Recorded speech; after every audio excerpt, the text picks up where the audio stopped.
Baik, Assalamualaikum warahmatullahi wabarakatuh. Halo Sobat Mansa, Waalaikumsalam. salam podcast Syam Mansa Medan. Bersama saya Nabila Rizky Matonda, kembali lagi dalam edisi podcast Syam, edisi spesial bulan Ramadan. Nah, saat ini Sobat Mansa, saya sudah bersama Bapak Jafaruddin Harahap SPD MSI yang merupakan anggota DPRD Sumatera Utara dan juga Dewan Penasehat Duta Siswa Sumatera Utara. Assalamualaikum Bapak. Waalaikumsalam warahmatullahi wabarakatuh. Bagaimana kabarnya hari ini Pak? Alhamdulillah sehat-sehat. Baik, izin sebelumnya Pak perkenalkan diri, saya Nabila Rizky Matondang dari Jurnalistik Syam Mansa Medan. Mungkin di podcast edisi Ramadan kali ini ingin berbincang sedikit bersama Bapak, apakah boleh Pak? Boleh. Baik Pak, tentunya pada saat ini kita sedang membersamai bulan Ramadan, di mana yang kita ketahui Pak bahwa bulan Ramadan adalah bulan yang penuh berkah, bulan yang penuh ampunan, di mana orang-orang seluruh umat muslim di dunia berlomba-lomba untuk beribadah pada bulan ini. Nah, dalam surah Al-Baqarah ayat 183 Pak, Allah berfirman yang artinya, wahai orang-orang yang beriman, diwajibkan atas kamu berpuasa sebagaimana diwajibkan atas orang sebelum kamu agar kamu bertakwa. Nah, ini tentunya menjadi landasan kita Pak dalam beribadah puasa di bulan Ramadan. Dari kacamata seorang Pak Jafaruddin, bagaimana tanggapan Bapak memaknai bulan Ramadan ini, Pak? Baik, Assalamualaikum warahmatullahi wabarakatuh. Waalaikumsalam warahmatullahi wabarakatuh. Tentunya bulan puasa atau bulan suci Ramadan ini adalah sesuatu bulan yang istimewa bagi umat Islam. Bukan sekedar untuk tempat menjalankan ibadah rutinitas atau ibadah ma'doh, tapi juga merupakan upaya peningkatan bagi seorang umat Islam untuk menjadikan dirinya terbaik.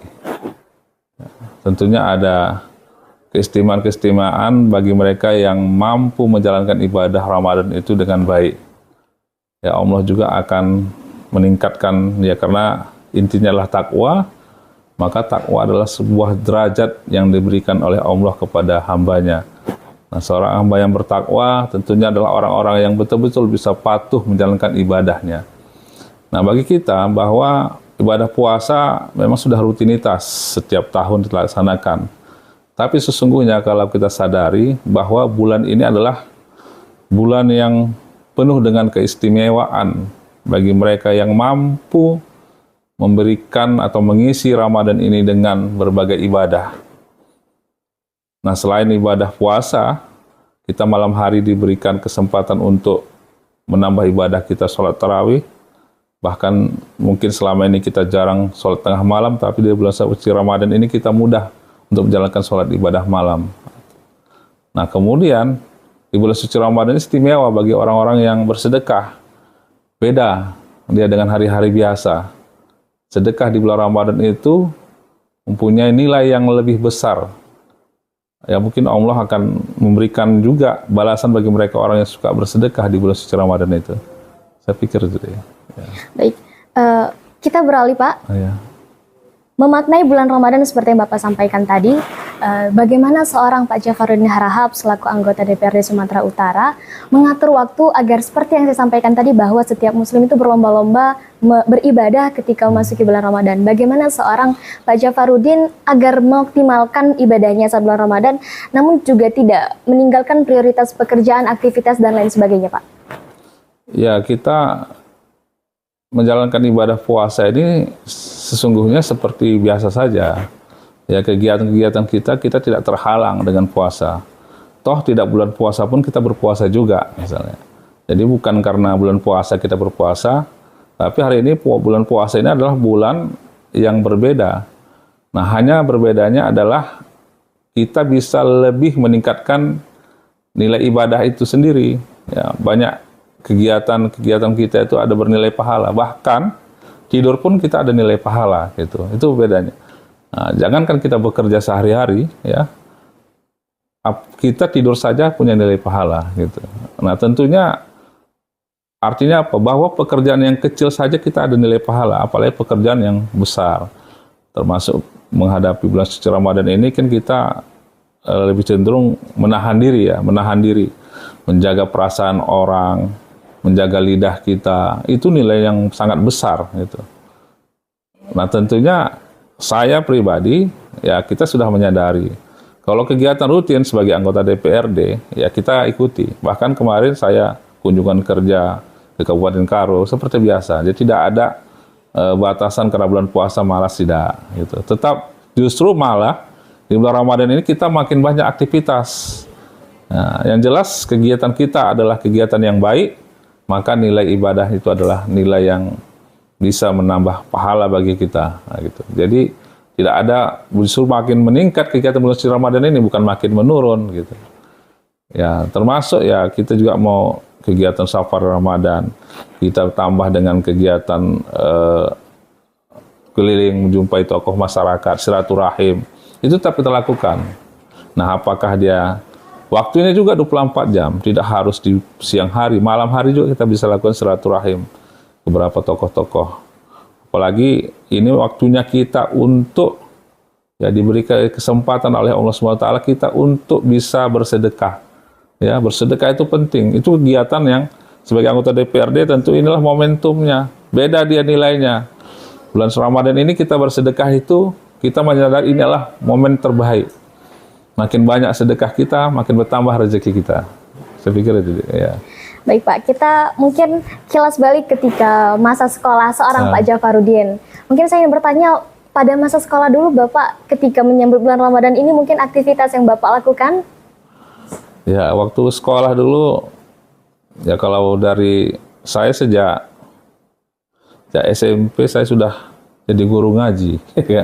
Jadi guru alif-alif dulu ya, ngajar anak-anak ngaji ya. Karena saya juga sudah tamat gitu ya, jadi ngajar di musola. Sampai SMA juga saya tidak meninggalkan musola atau masjid. Ya, bahkan sholat 5 waktu itu masih rutin dilaksanakan di masjid. Justru itulah waktu-waktu yang terindah bagi kita. Karena apa? Kita langsung bertemu dengan Allah SWT melalui sholat. Nah tentunya ketika SMA dulu kegiatan keagamaan itu lebih banyak ketika bulan suci Ramadan. Saya dulu memimpin sebuah organisasi Islam di Kisaran. Saya SMA 1 Kisaran. Namanya An-Nahlu. An-Nahlu ini kelompok belajar dan pengajian. Sampai sekarang masih ada.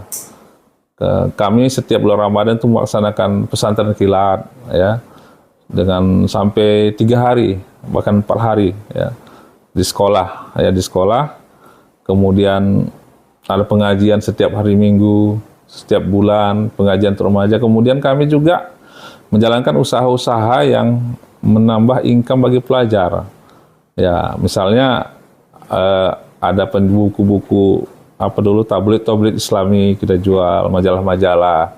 Kemudian ya seperti sekarang minyak wangi itu dulu juga sudah kami lakukan jual. Bahkan kita sempat membuat sebuah apa namanya selebaran dakwah itu, lebaran dakwah yang kita bagikan ke masjid-masjid yang kita anak-anak sekolah sudah mengisi itu. Nah, dulu sudah kami lakukan. Jadi kegiatan keislaman, kegiatan kemahasiswaan itu kami lakukan bukan hanya di sekolah, tapi sudah di luar sekolah. Maksudnya sekolah-sekolah lain juga ikut terlibat. Nah, sampai hari ini itu sangat bermanfaat bagi saya gitu. Artinya saya sudah berorganisasi sejak sekolah, kemudian juga belajar agama itu melalui sebuah pendidikan yang walaupun dia non formal tapi yang sangat rutin dilakukan ya. Jadi menuntut ilmu itu runut dia. Jadi dia tidak putus-putus gitu. Nah, itu yang dilakukan. Dan alhamdulillah memang ya dengan segala kemudahan yang Allah berikan, saya bisa lulus perguruan tinggi negeri di Unimed.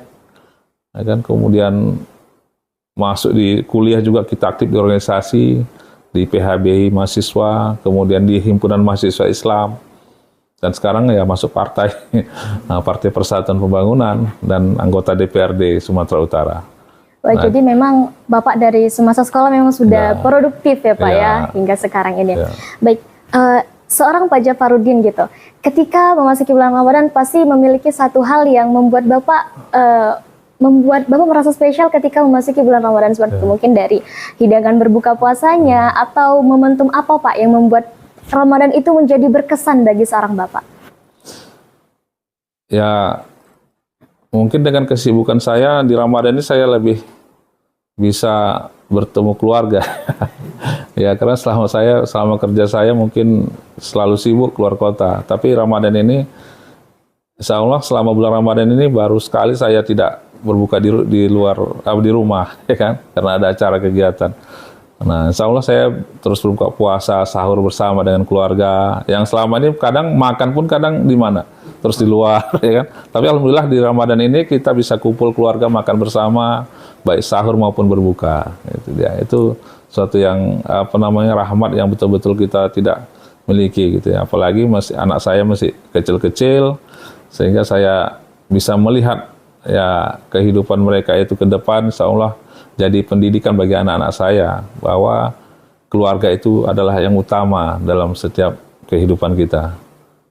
Ya. Baik Pak, selain yang sudah Bapak sampaikan tadi, Ramadan juga merupakan momentum kita untuk menguatkan ukhuwah. Terbukti ketika Ramadan ini jadikan ajang untuk buka bersama, berkumpul bersama dengan teman-teman yang mungkin sudah lama tidak kita jumpai. Betul. Nah, menanggapi momentum ini Pak, fenomena ini khususnya kepada kaum milenial, ada beberapa mungkin kaum milenial Pak yang salah memaknai bulan Ramadan ini.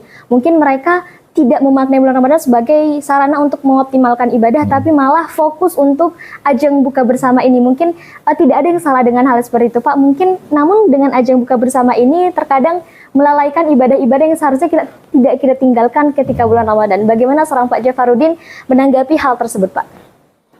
Ya, Allah itu sudah menyampaikan fawailul lil musallin, ya kan? Mereka itu lalai dalam sholatnya. Itu salah satu yang dihardik ya, sangat dibenci oleh Allah, melalaikan sholat. Nah, ibadah Ramadan ya ada yang wajib, itu tidak boleh ditinggal, ya kan? Yang sunnah selagi punya nilai yang bermanfaat dengan orang lain itu juga harus dikerjakan. Nah, silaturahim itu banyak manfaatnya, bagus, karena silaturahim itu bisa menambah rezeki, kemudian memanjangkan umur kita. Tapi jangan sampai hal yang wajib itu tinggal. Ya, walaupun anak milenial sekarang itu buka bersama, ya tapi ibadah sholat maghrib harus dilaksanakan. Ya, ada isya, ada tarawih yang tidak akan dapat lagi di bulan-bulan berikutnya, ya laksanakan dulu itu. Silaturahim nggak ada masalah, ya kalau mau dilaksanakan.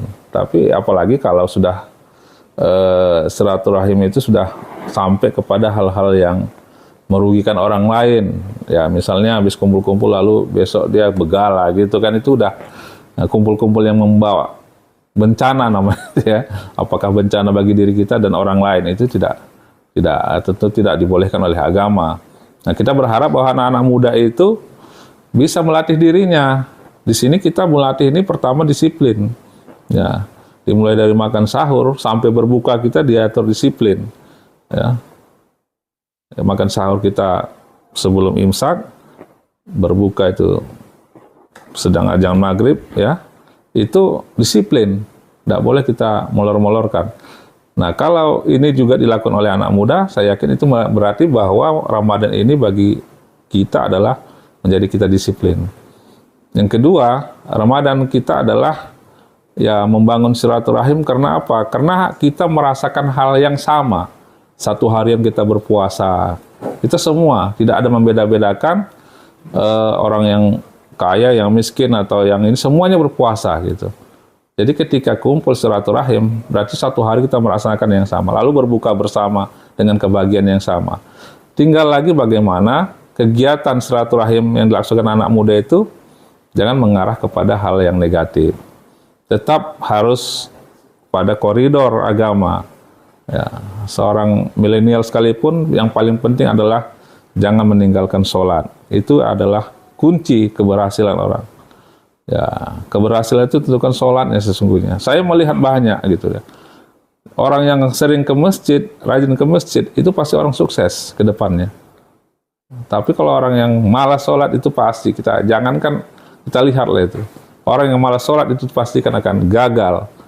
Nah, karena arahnya sudah berbeda. Tapi orang yang rajin sholat, rajin ke masjid, insya Allah masa depan itu sukses. Itu ukuran gitu. Jadi kemanapun kita jangan tinggalkan sholat. Ya, terima kasih. Baik, tentunya untuk momentum buka bersama ini tidak ada salah dengan hal itu, namun jangan sampai meninggalkan ibadah-ibadah yang justru membuat kita memaknai Ramadan ini dengan baik ya Pak. Baik, untuk mengakhiri sesi wawancara podcast Syam pada kali ini, Pak, mungkin Bapak bisa sampaikan harapan untuk anak-anak milenial, khususnya Sobat Mansa yang sedang menonton video ini, mungkin harapan ketika memaknai bulan Ramadan produktif seperti apa gitu, mungkin bisa Bapak sampaikan, Pak?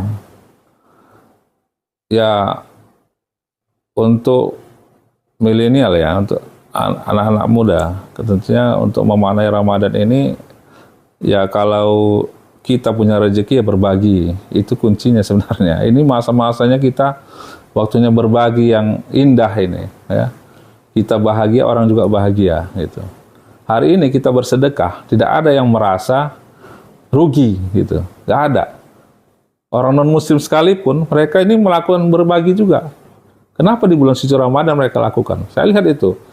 Orang-orang Tionghoa mereka berbagi takjil, ikut mereka. Walaupun mereka dalam mobil, saya lihat. Kenapa? Mereka juga tahu berbagi di bulan ini adalah bagian dari keberkahan dari sebuah usaha. Nah, tentunya anak muda ini harus melakukan gerakan berbagi kepada sesama. Apakah berbuka puasa atau fakir miskin, anak yatim, para ibnu sapil yang musafir-musafir yang banyak sedang melaksanakan pendidikan. Ya, anak-anak kos kita ini banyak yang tak bisa pulang kampung. Mungkin ada sesuatu hal yang dia tidak bisa pulang kampung, mungkin kita bisa berbagi dengan mereka. Nah, itu di kalangan ya pelajar dan mahasiswa gitu. Nah, saya pikir itu yang harus dilakukan, harus bisa berbagi, apalagi rezeki kita yang sudah, setiap orang punya rezeki. Rezeki itu tidak diukur banyak atau kecilnya, tapi bagaimana seorang itu punya dapat rezeki sedikit, bagikan. Setiap rezeki yang kita dapatkan ada hak orang lain yang harus disampaikan. Itu tetap menjadi patokan kita. Jadi tidak boleh makan sendiri, nunggu kumpuli sampai Lebaran, kita beli baju hari raya, kita mewah sendiri, orang lain kita tidak pikirkan. Nah, itu salah dalam konsep beragama. Saya pikir itu. Baik, baik Sobat Mansa, itu tadi wawancara bincang singkat kita bersama Pak Jafarudin.